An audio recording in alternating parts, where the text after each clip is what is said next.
The gospel lesson is from Matthew chapter 14, verses 13 through 21.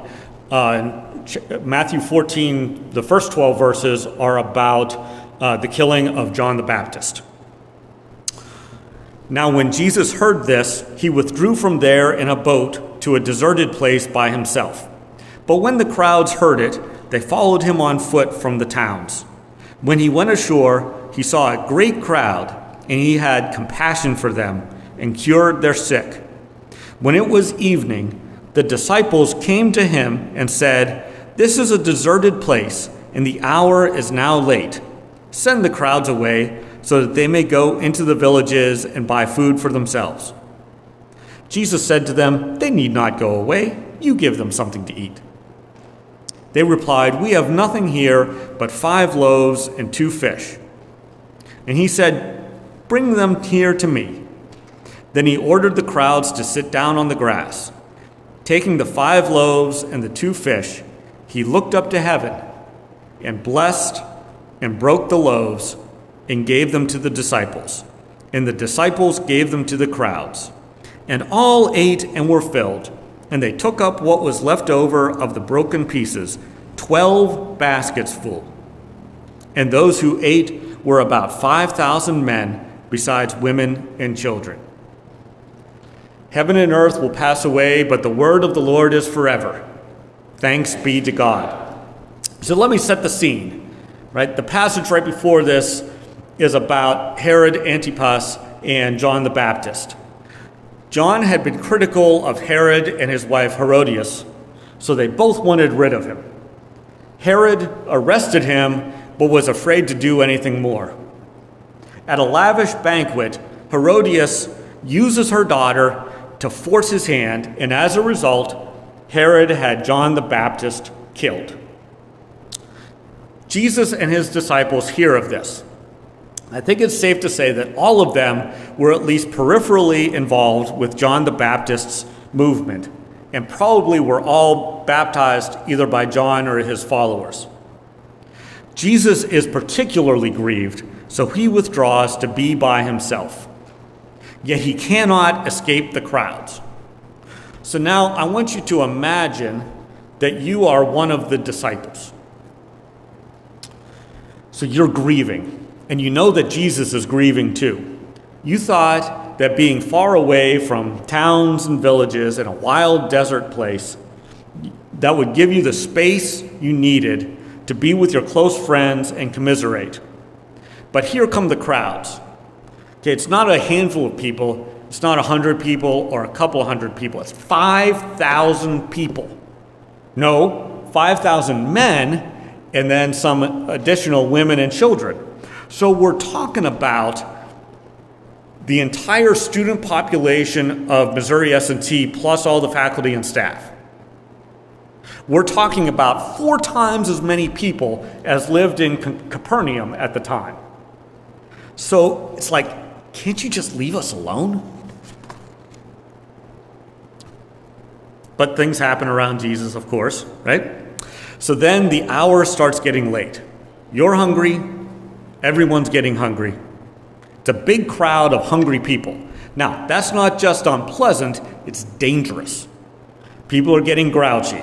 They're hot and tired on top of it, and so are you. You've just spent hours traveling to this deserted place for some solace, and then helping people who can't hear what Jesus is saying or don't understand his teachings, and you're hot, and you're tired, and you're hungry, and oh Lord, will the day just end? So you grab a couple of the other disciples, go over to Jesus and say, "Look, it's been a long day. Everyone's getting hungry. If we let them go now, maybe they'll be able to scrounge up food in the villages before nightfall. Don't you want a break? I mean, we sure do." You figure that Jesus has no choice, but you've forgotten just who you're talking to. Jesus responds, "Nah, don't send them away, feed them." What? Feed them with what? We barely have enough food for ourselves. How are we going to feed a whole city's worth of people, a big city's worth of people? If we tell them we're going to feed them and then we run out, that'll be even worse than if we didn't promise anything in the first place. And yet Jesus convinces the disciples that he has things under control. The disciples go along with it, probably in part because they didn't have a better idea. The people sit down and Jesus provides for them.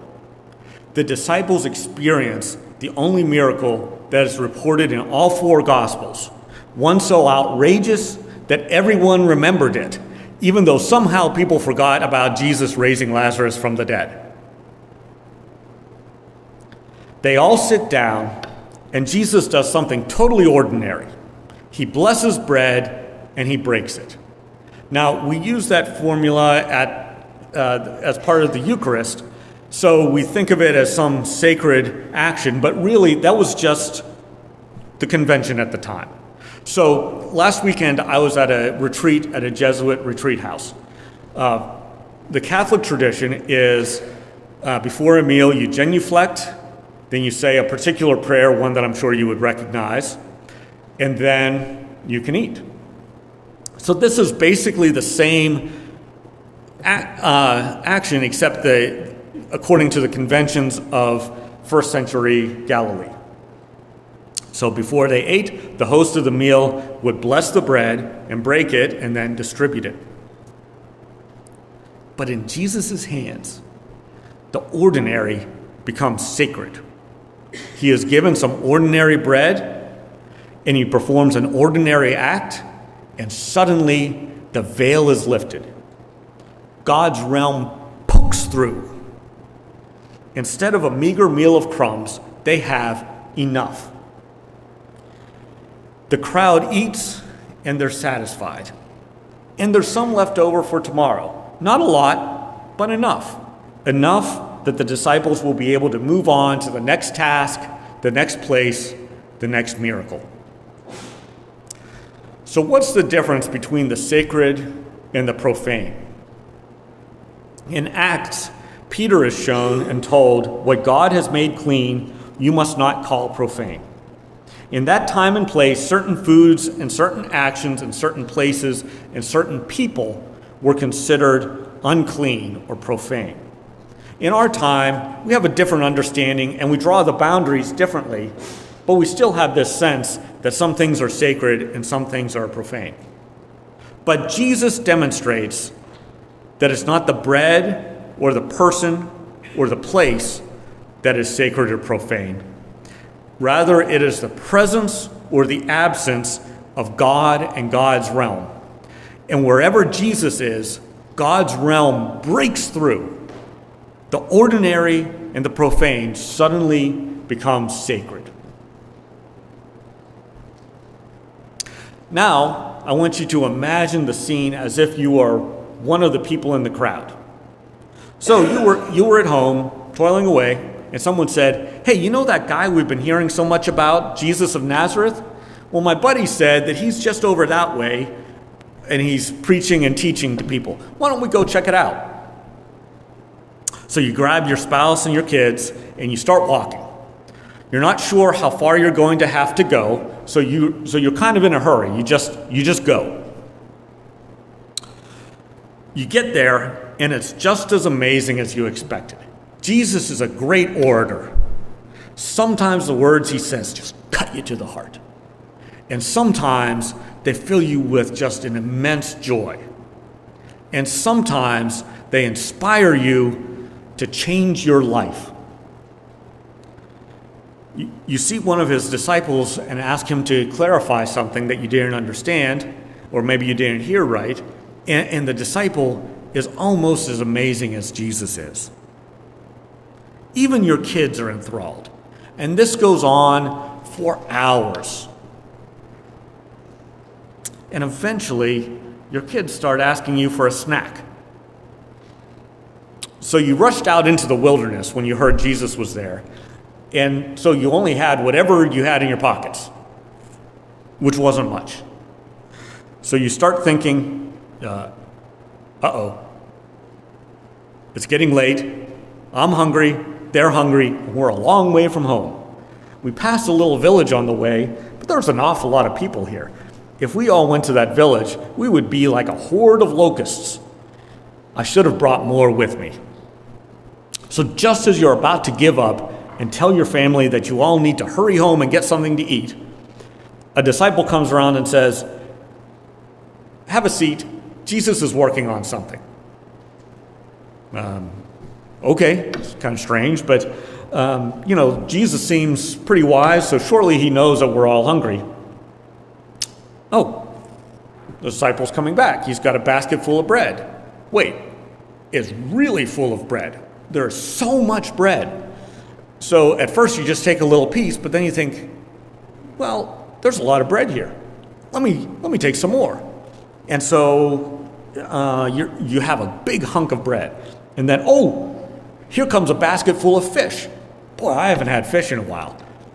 I'll just have a little piece. Oh, well, there's actually a lot of fish here too. I better just take a big old hunk. So you have a great meal. Then the meal is over, and the disciples circulate around, and they gather up the leftovers. And then they go get in their boat and take off, while Jesus gives a little after-dinner talk. What an inspiration. Your family leaves for home, filled with joy, filled with anticipation of a glorious future, convinced that the time is coming when God's kingdom will be established. Now, what do you think? Who provided the bread and fish? Was it Jesus? Was it the disciples? The disciples said that Jesus was working on something, so maybe Jesus had somebody deliver the bread.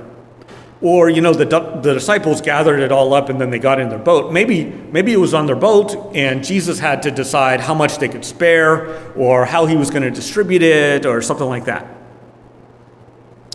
I don't know what the original crowd thought. Maybe they thought it was Jesus. Maybe they thought it was the disciples. Maybe they thought it was the other people in the crowd. I don't know. But here's what I do know. The disciples knew exactly what happened. They knew that Jesus could do almost anything. Jesus could take whatever meager offering they made and multiply it in their hands. His miraculous actions would have inspired the disciples to keep working for the glory of God and God's kingdom. They would have known that they could always rely on Jesus to work through them, and so they would have been encouraged to rely even more on Jesus. In the same way, Jesus will multiply our efforts. Whenever we are working for the glory of his kingdom, Jesus will work alongside us if we only ask.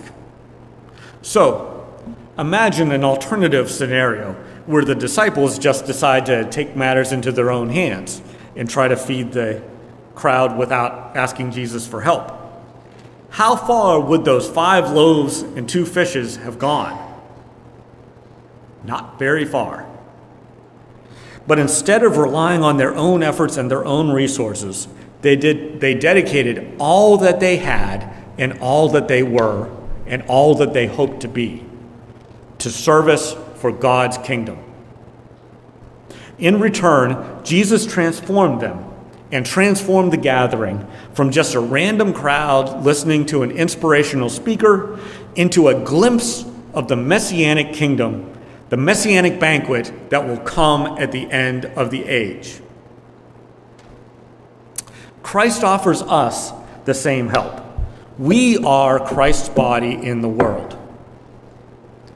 That means that we can rely on Christ's presence with us by the power of the Holy Spirit, acting through us and multiplying our efforts. You may think, I can't do as much as I used to. Or, I don't have the time and energy to do one more thing. Or, I don't know where to start. Well, same here. But almost exactly 3 years ago, one chapter of my life kind of came to a close. We had moved into our new house. Jesse went off to college, so both of our kids were out of the house. Then I thought, okay, what's next? And so I did something. I started a social organization in the middle of a pandemic when social gathering was impossible. Maybe not my best move, but because I gave a little bit of myself for the glory of God's kingdom, God multiplied my efforts, and now that organization has taken on a life of its own. Other people have stepped up in leadership roles, and we're having a substantial impact on the city of Rolla. Now, I don't know what your personal calling is, or if you have found your partners in ministry yet. I do know, though, that if you seek God's guidance and commit your work to God's glory and not your own, God's kingdom will poke through. Maybe not immediately, maybe not tomorrow, maybe not even next year, but someday. And meanwhile, Christ will be right there beside you each step of the way, guiding you and amplifying your voice and multiplying your efforts and impact.